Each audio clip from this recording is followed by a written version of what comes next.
Hi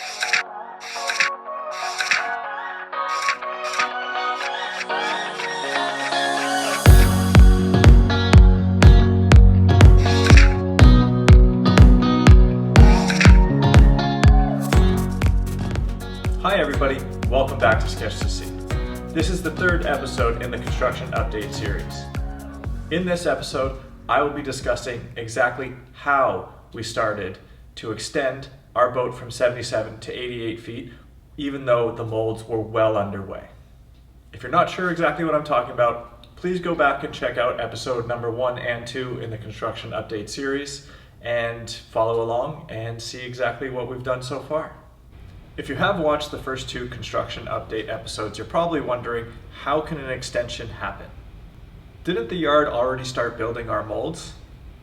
The answer is yes, but with a little bit of clever engineering and some ingenuity, the extension was possible. We could change the length of our vessel from 77 to 88 feet.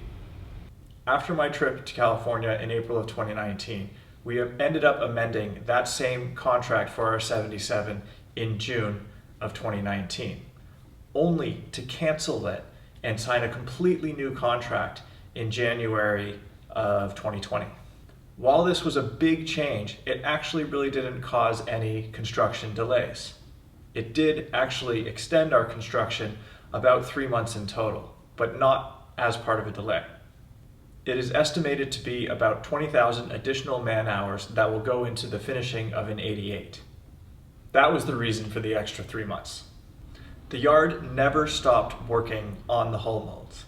And as I noted earlier, they were 70 to 80% complete when we decided to make this contractual change and upgrade from the 77 to the 88.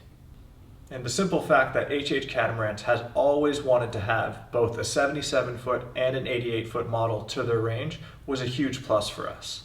They were already thinking ahead when they were building the molds to have an insert section that would divide the actual individual hull molds in half, insert the 11-foot extension, then put the molds back together again to accommodate both a 77 and an 88-foot model.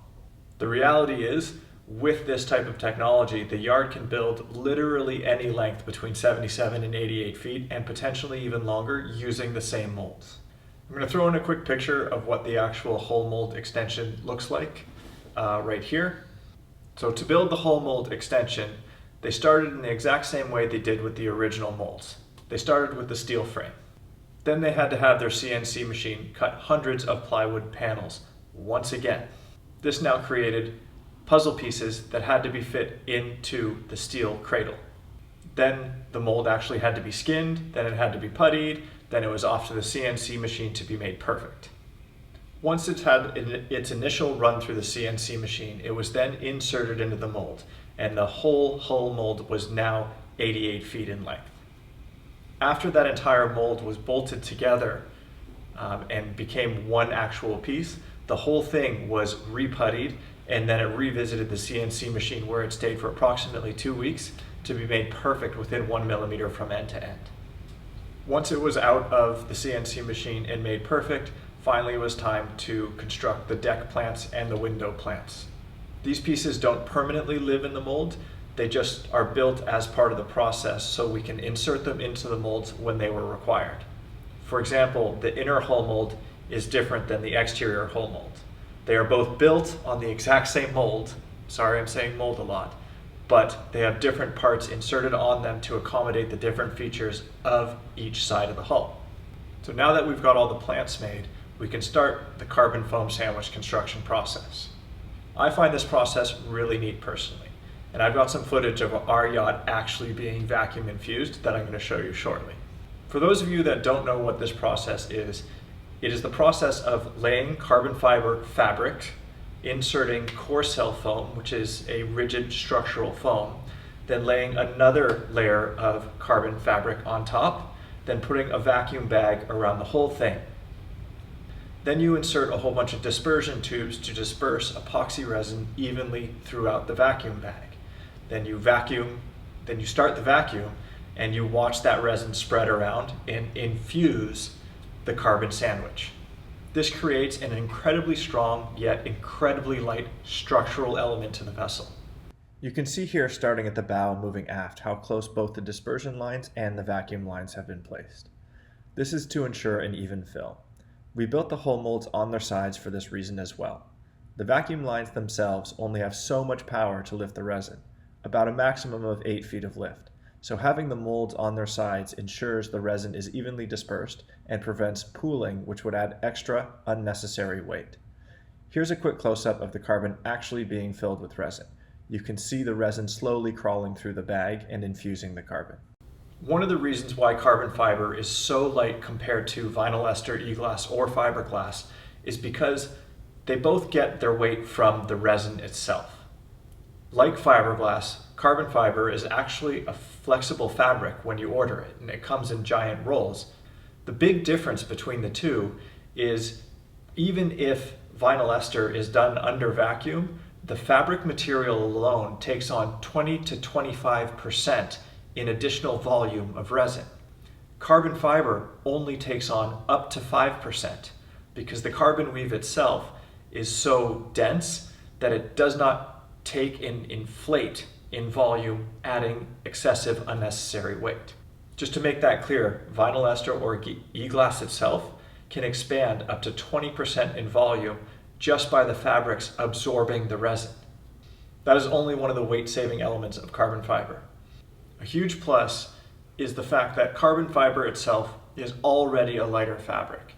When you couple that with needing fewer layers because it's a structurally stronger product, this leads to drastic weight savings throughout your entire vessel.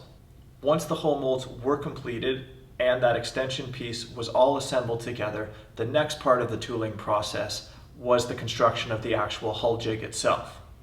Construction hadn't started yet on the hull jig when we made the change from 77 to 88 feet. The construction jig, which I'll show you a couple pictures of, is a really unique piece that actually gets bonded to the floor, and where all of these other components of our yacht are made, being the hulls, the wing deck, any other mold that we're using, all the pieces that come out of those will come and sit on the construction jig throughout construction. This is where everything is assembled and bonded together using that same vacuum resin method that I was talking about earlier.